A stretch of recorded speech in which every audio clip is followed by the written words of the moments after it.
दोस्तों, जैसा कि मैंने अपने पिछले वीडियो में आपसे वादा किया था कि ईएसआईसी, यूडीसी, स्टेनो और एमटीएस का फॉर्म भरने का लिंक जैसे ही ओपन होगा मैं आपके लिए एक डेमो वीडियो लाऊंगा जिसमें मैं आपको ऑनलाइन एक डेमो फॉर्म भर कर दिखाऊंगा। नमस्कार दोस्तों, ज्ञान पार्टनर चैनल में आपका स्वागत है। चलिए हम लोग ऑनलाइन फॉर्म भर कर देखते हैं। शुरू करने से पहले इस वीडियो को अपने उन सारे दोस्तों में शेयर कर दीजिए जो इस फॉर्म को भरना चाहते हैं। साथ ही आप हमारे चैनल को सब्सक्राइब भी कर ले ताकि अगर इस वैकेंसी से रिलेटेड अगर कोई अपडेट्स मैं आपसे शेयर करूं तो आप तक सबसे पहले पहुंच जाए। तो आइए शुरू करते हैं। जैसा कि मैंने आपको पिछले वीडियो में बताया था कि कहीं और किसी लिंक से आपको नहीं भरना है। जब भी आपको ओपन करना है तो www.esic.nic.in ही खोल के आपको फॉर्म को फिलअप करना है। फॉर्म भरने से पहले कुछ चीज़ें आपको स्कैन करके रखनी थी जिसकी भी जानकारी मैंने पिछले वीडियो में आपको दिया था।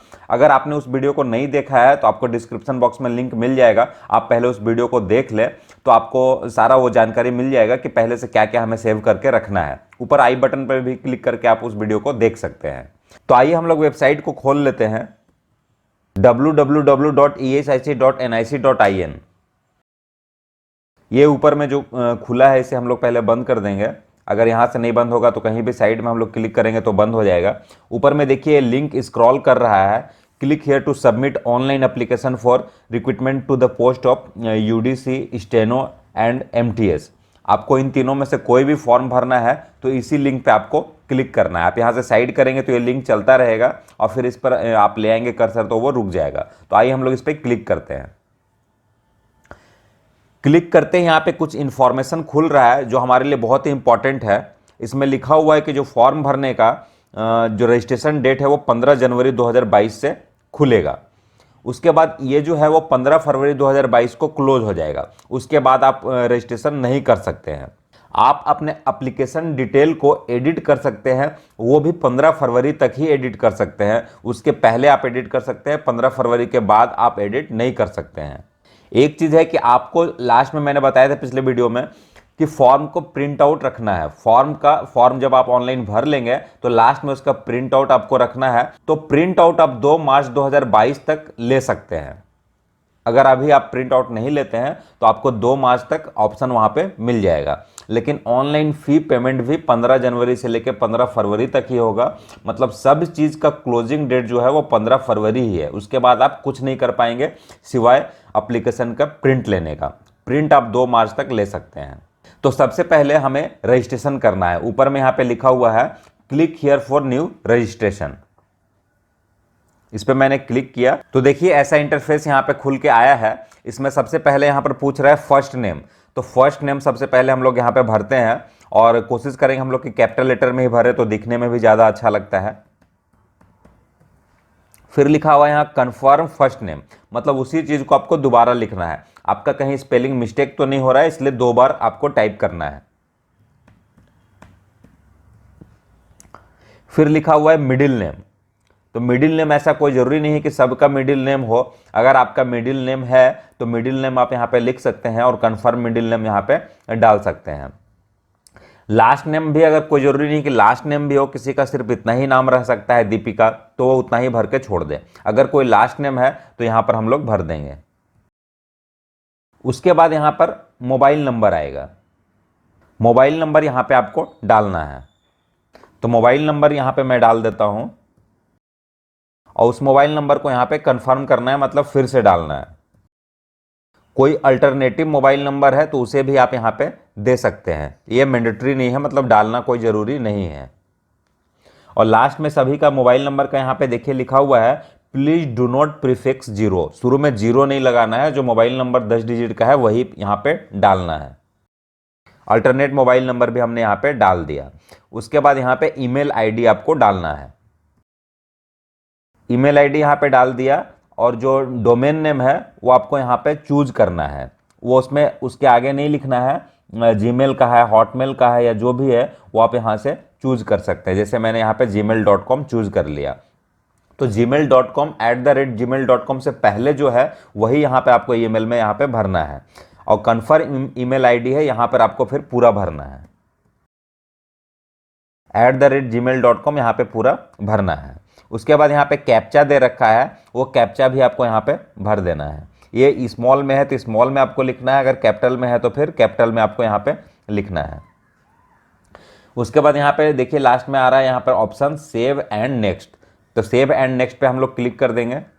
यहाँ पे देखिए बता रहा है कि ईमेल आईडी और कंफर्म ईमेल आईडी मैंने गलत भरा है, दोनों में सेम नहीं भरा है, इसलिए यहाँ पे हर चीज़ दो दो बार भरने को बोलता है। नेम भी 2 बार, लास्ट नेम भी 2 बार, ईमेल आईडी भी 2 बार, मोबाइल नंबर भी 2 बार, कि अगर गलती से कुछ गलत हो गया तो यहाँ पे पकड़ में आ जाएगा, क्योंकि हम 2 बार भर रहे हैं। तो मैंने दोनों में सेम नहीं डाला था, इसलिए ये एरर आ रहा है। तो मैंने इसे सुधार दिया है। तो अब यहाँ पे सेव एंड नेक्स्ट पे क्लिक कर रहा हूँ। ये पूछ रहा है are you sure the data entered in the correct, ये करेक्ट है कि नहीं, ये एक बार फिर से पूछ ले रहा है। तो हम लोग ओके पे क्लिक कर देते हैं।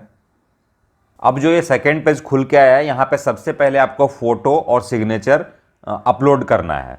पिछले वीडियो में मैं बता चुका हूँ कि फोटो और सिग्नेचर का साइज क्या होना चाहिए, कौन से कलर, कौन से पेन से आपको लिखना है, कौन से कलर के पेन से आपको लिखना है, व्हाइट पेपर पे लिखना है, सारी जानकारी मैंने पिछले वीडियो में आपको दिया है। अगर आपने उस वीडियो को नहीं देखा है तो मैं आपको फिर से बताना चाहूँगा कि फॉर्म भरने से पहले उस वीडियो को भी आप जरूर देख लें, लिंक आपको डिस्क्रिप्शन बॉक्स में मिल जाएगा। तो यहाँ पे हम लोग फोटो चूज करते हैं, जो मैं पहले से ही डेस्कटॉप पे सेव करके रखा हूँ।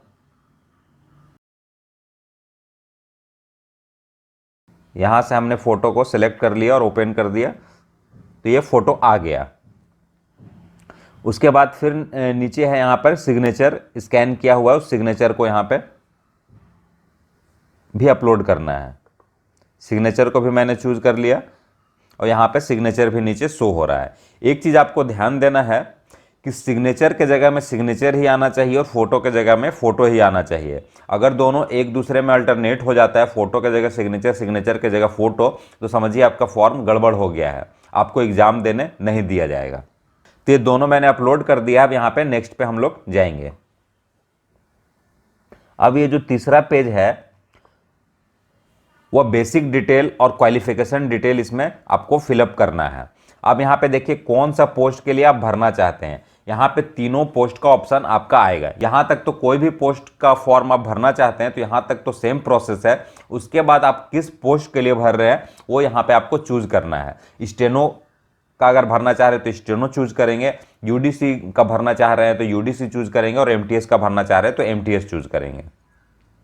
अगर आप 2 फॉर्म भरना चाहते हैं, यूडीसी और एमटीएस दोनों का फॉर्म भरना चाहते हैं, तो आपको 2 बार एप्लीकेशन सबमिट करना पड़ेगा। एक बार यूडीसी चूज करके आप भर सकते हैं, दूसरी बार आप एमटीएस चूज करके भर सकते हैं, लेकिन पूरा फॉर्म आपको 2 बार भरना पड़ेगा।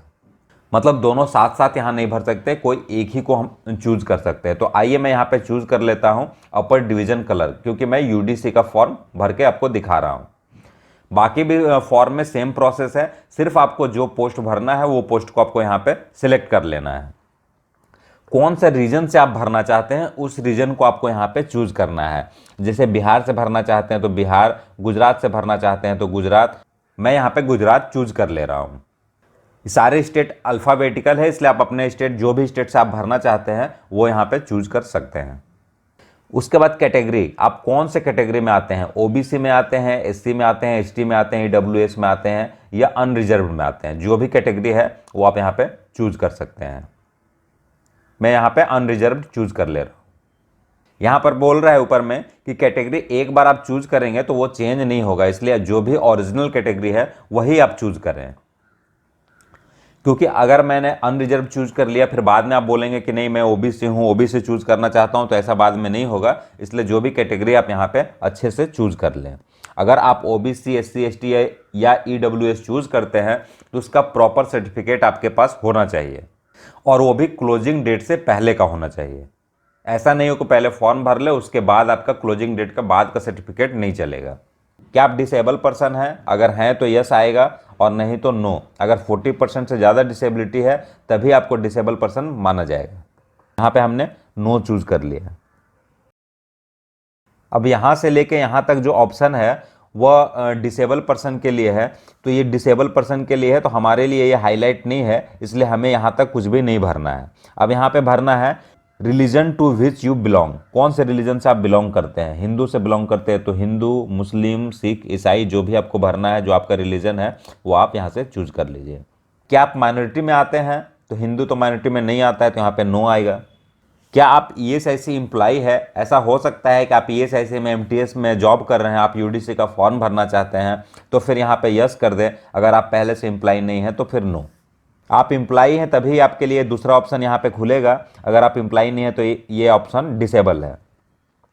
क्या आप एक सर्विसमैन हैं? अगर एक सर्विसमैन है तो यस करेंगे, नहीं तो फिर यहाँ पे नो कर देंगे। पीरियड ऑफ सर्विस पूछ रहा है, अगर आप एक सर्विसमैन है तो कितने दिन तक आपने सर्विस किया है वो यहाँ पे आप भर सकते हैं। एक सर्विसमैन नहीं है तो ये दोनों ऑप्शन डिसेबल हो गया है।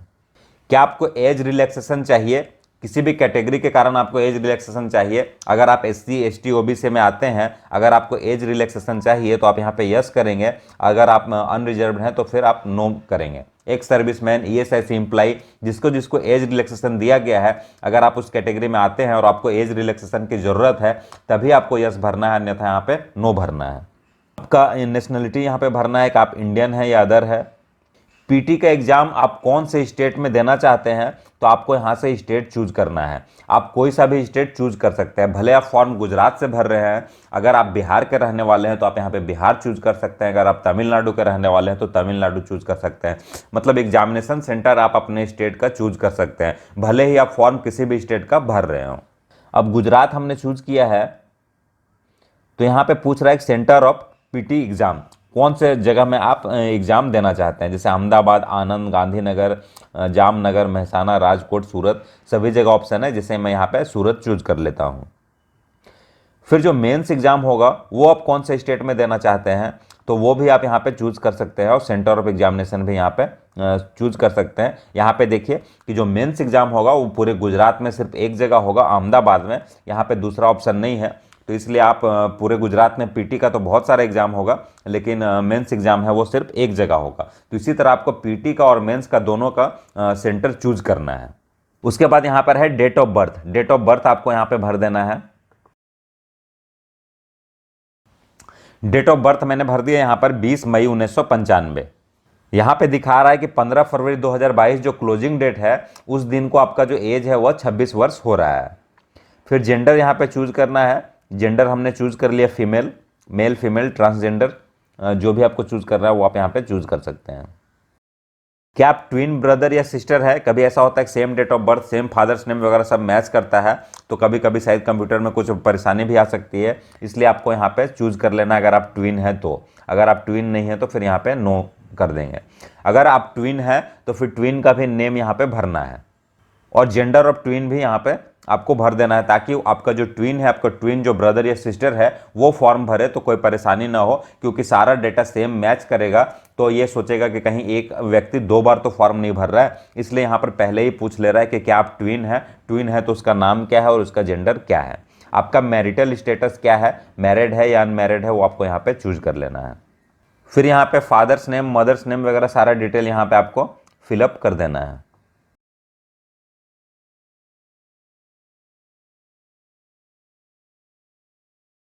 उसके बाद है सेम एज एड्रेस फॉर क्रॉसपॉन्डेंस। अगर दोनों एड्रेस सेम है तो आप यहाँ पे सिर्फ क्लिक कर देंगे तो दोनों में अपने आप भर जाएगा। अगर दोनों एड्रेस अलग अलग है तो आपको फिर दोनों में अलग अलग भरना होगा।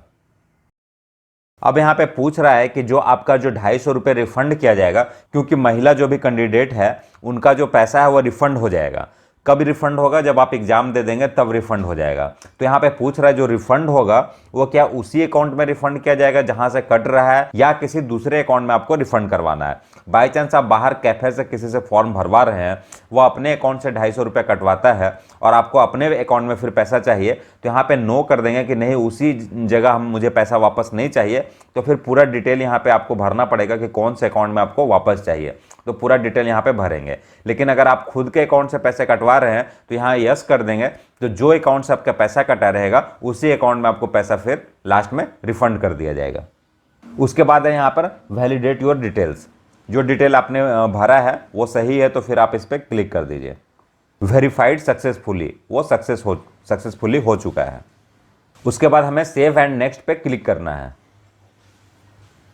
जो नेक्स्ट पेज खुला है वह है एजुकेशनल क्वालिफिकेशन से रिलेटेड। सारा एजुकेशनल क्वालिफिकेशन का डिटेल आपको यहाँ पे भरना है। यहाँ पे एजुकेशनल क्वालिफिकेशन में सबसे पहला है 10th का ऊपर में देखिए लिखा हुआ है यहाँ पे डिग्री, सब्जेक्ट, स्ट्रीम, ये तीनों में से आपको कुछ भी भर देना है। सारा सब्जेक्ट तो इतने में नहीं लिखा जाएगा। स्ट्रीम अगर कुछ, अगर आपके 10th में कोई स्ट्रीम है तो फिर स्ट्रीम आप भर सकते हैं, लेकिन 10th में चूंकि स्ट्रीम होता नहीं है तो डिग्री यहाँ पर आपने कहाँ से प्राप्त किया वो भी भर सकते हैं, या शॉर्ट में अगर आप सब्जेक्ट लिखना चाहें तो सब्जेक्ट भी यहाँ पे लिख सकते हैं। मैं यहाँ पे काउंसिल का नाम लिख देता हूँ कि झारखंड एजुकेशन काउंसिल होता है, तो JAC मैं यहाँ पे भर दिया हूँ। डेट ऑफ पासिंग, एग्जाम कब पास हुआ था, तो डेट ऑफ पासिंग में क्या भरना है, तो ऊपर में जो यहाँ पे नोट में दिया हुआ है वो नोट को एक बार आप पढ़ लें कि जब आपका मार्कशीट इशू हुआ है या प्रोविजनल सर्टिफिकेट जब इशू हुआ है उसी डेट को यहाँ पे आपको भरना है।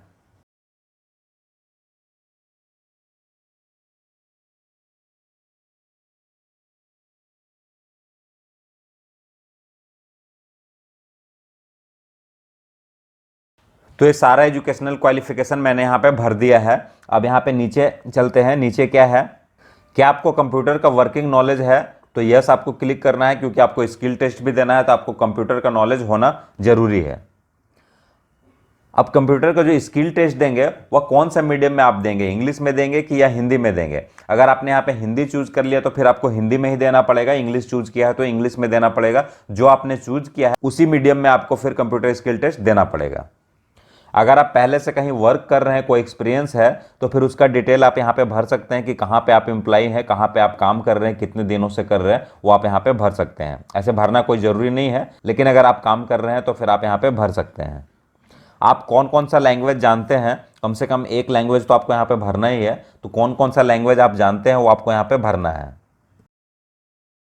और जो लैंग्वेज जानते हैं, इंग्लिश जानते हैं, तो क्या आप रीड, राइट और स्पीक तीनों जानते हैं?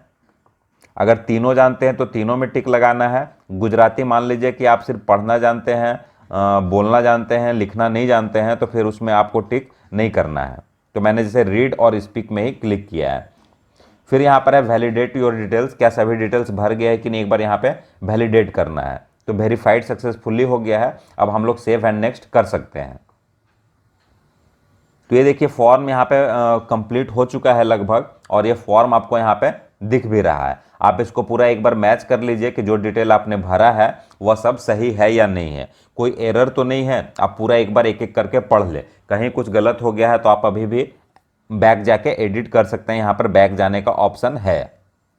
अगर सब सही है तो यहाँ पर एग्री पे क्लिक कर देना है, यहाँ पर भी क्लिक कर देना है, उसके बाद कंप्लीट रजिस्ट्रेशन पे क्लिक कर देना है।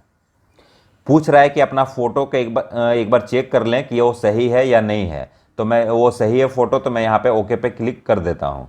यहाँ पे सबमिट नहीं हो रहा है क्योंकि यहाँ फोटो के नीचे भी एक क्लिक करने वाला ऑप्शन है, I confirm that this is my photo, तो इस पर भी क्लिक कर दिए। मतलब 3 जगह आपको टिक करना है, एक फोटो के पास, एक सिग्नेचर के पास, एक यहाँ पे जो डिक्लेरेशन लिखा हुआ है उस पर यहाँ पे आई एग्री करना है, और कंप्लीट रजिस्ट्रेशन पे फिर क्लिक कर देना है। बोल रहे एक बार आप कंप्लीट रजिस्ट्रेशन पे क्लिक कर देंगे तो फिर उसमें कोई भी चेंजेस आप नहीं कर सकते हैं, इसलिए आप सोच समझ के ही ओके पे क्लिक करें। आप इस ओके पे क्लिक करते हैं, फिर आपको कुछ डॉक्यूमेंट्स अपलोड करना रहेगा और पेमेंट प्रोसेस सिर्फ करना रहेगा, तो मैं यहाँ पे ओके पे क्लिक कर देता हूँ। फिर से पूछ रहा है कि क्या आप श्योर है ना, सब कुछ सही आपका है, तो ओके। अब यहाँ जो नेक्स्ट पेज आया है, यहाँ पे आपको थंब इंप्रेशन आपको अपलोड करना है और हैंड रिटन डिक्लेरेशन आपको अपलोड करना है। जो पिछले वीडियो में मैं पहले ही बता चुका हूँ कि आपको पहले से स्कैन करके रखना है, उसका कौन सा साइज होना चाहिए वो भी मैं वहाँ पे बता चुका हूँ। तो यहाँ पे हम लोग चूज करेंगे, सबसे पहले थंब इंप्रेशन है, तो यहाँ थंब इंप्रेशन हमने चूज कर लिया। यहाँ पे प्रीव्यू भी दिखा रहा है यहाँ पे, तो ओके कर देना है इसको। उसके बाद है handwritten declaration. Handwritten declaration भी आपको पहले से स्कैन करके रखना है, ये भी सही है, तो फिर यहाँ पे ओके कर देना है। उसके बाद यहाँ पे देखिए कैप्चा लिखा हुआ है, जो कैप्चा है वो आपको यहाँ पे डाल देना है और सेव एंड नेक्स्ट पे क्लिक कर देना है। ओके कर देते हैं। अब यहाँ पे फी पेमेंट के लिए आ गया कि फी आपको यहाँ पे पेड करना है। फी पेड करने के लिए भी यहाँ पे कैप्चा है, तो मैं यहाँ पे कैप्चा डाल दे रहा हूँ और ये सबमिट कर देता हूँ। Do you want to submit, तो ओके। उसके बाद यहाँ पे पेमेंट करने का ऑप्शन खुल गया है। Credit card, debit card, other debit card, internet banking, wallet वगैरह सारा चीज़ यहाँ पे ऑप्शन दे रखा है। मैं यहाँ पे आपको सजेस्ट करूंगा कि अगर आप क्रेडिट कार्ड से पेमेंट करते हैं तो सबसे ज़्यादा अच्छा है, क्योंकि क्रेडिट कार्ड से जब भी पेमेंट करेंगे तो वो फंसने का चांसेस बहुत कम होता है। ऐसा ना हो कि पेमेंट बीच में अटक जाए, तो अगर बीच में अटक जाता है तो बहुत ही परेशानी होती है, ना ही वो फॉर्म एडिट होता है, ना ही बैक जा सकते हैं, ना ही दोबारा आप पेमेंट कर सकते हैं, क्योंकि बोलेगा ऑलरेडी प्रोसेस में है। तो फंस जाने पे बहुत दिक्कत होता है। इसलिए मैं आपको सजेस्ट करूंगा कि क्रेडिट कार्ड है तो सबसे अच्छा, क्रेडिट कार्ड नहीं है तो फिर आप डेबिट कार्ड का ऑप्शन भी चूज कर सकते हैं। डेबिट कार्ड में भी फंसने का चांसेस बहुत कम रहता है। अगर क्रेडिट कार्ड डेबिट कार्ड नहीं है तभी फिर अदर ऑप्शन में जाएं आप, तभी आप इंटरनेट बैंकिंग वगैरह के थ्रू आप पेमेंट करें। लेकिन अगर आपके पास क्रेडिट कार्ड या डेबिट कार्ड है तो आप इसी दोनों ऑप्शन से ही पेमेंट को करें तो सबसे ज़्यादा अच्छा होगा। चूंकि मैं ये फॉर्म डेमो के तौर पर आपको दिखा रहा था, इसलिए मैं यहाँ पे आपको पेमेंट करके नहीं दिखा रहा हूँ, सिर्फ यहीं तक मैं आपको दिखा रहा हूँ। जैसे ही आप पेमेंट कर देंगे तो आपके पास वो फॉर्म प्रिंट करने का ऑप्शन आ जाएगा। और मैं फिर से आपको बता रहा हूँ कि आपको फॉर्म प्रिंट करके जरूर रखना है, अपने पास रखना है, क्योंकि जब आपका सिलेक्शन हो जाएगा या एग्जाम के वक्त कभी भी आपसे वो प्रिंट आउट मांगा जा सकता है। तो पिछले वीडियो में भी मैंने आपको बताया था डिटेल में, और फिर से बता रहा हूं कि जैसे ही आपका एप्लीकेशन प्रोसेस समाप्त होता है तो आपको उस जो एप्लीकेशन फॉर्म आपने भरा है उसका प्रिंट आउट अपने पास जरूर रखना है, और प्रिंट आउट किसी को भेजना नहीं है, सिर्फ अपने पास रखना है। अगर आप फॉर्म को एक बार कंप्लीट नहीं करते हैं, आप अगर कुछ दूर तक फॉर्म भरे हैं और फिर आपको लगता है कि अभी मैंने स्कैन करके डॉक्यूमेंट्स नहीं रखा है, बीच में अगर आप सेव एंड नेक्स्ट करके छोड़ देते हैं, तो फिर से अगर आप उसी फॉर्म को खोलना चाहते हैं तो आप अपना मेल आईडी चेक करेंगे। जो मेल ईमेल आपने वहां पे भरा था, उस ईमेल आईडी में एक प्रोविजनल रजिस्ट्रेशन नंबर और पासवर्ड आएगा। उस रजिस्ट्रेशन नंबर पासवर्ड डाल के आप अपना जो है वो फिर से रजिस्ट्रेशन फॉर्म को खोल सकते हैं और उसमें कोई भी एडिट कर सकते हैं और आप आगे बढ़ सकते हैं। अगर आप अपने फॉर्म का प्रिंट आउट बाद में लेना चाहते हैं तो जो मेल में रजिस्ट्रेशन नंबर और पासवर्ड आया हुआ है तो उसके थ्रू आप लॉगिन करके कभी भी प्रिंट आउट आप ले सकते हैं। लेकिन फॉर्म का प्रिंट आउट रखना बहुत ही जरूरी है। उम्मीद है फॉर्म भरने से रिलेटेड सारा क्वेरी आपका समाप्त हो गया होगा, सारी जानकारी आपको मिल गई होगी। फिर भी अगर आपका मन में कोई कंफ्यूजन है, कोई क्वेश्चन है, तो आप कमेंट बॉक्स में कमेंट करके पूछ सकते हैं। साथ ही मैं सारे सोशल मीडिया पर भी उपलब्ध हूं, आप इंस्टा पर भी मुझे फॉलो कर सकते हैं, वहां भी मैसेज करके आप हमसे कुछ भी क्वेश्चन पूछ सकते हैं। मिलते हैं फिर नेक्स्ट वीडियो में, तब तक के लिए बाय बाय।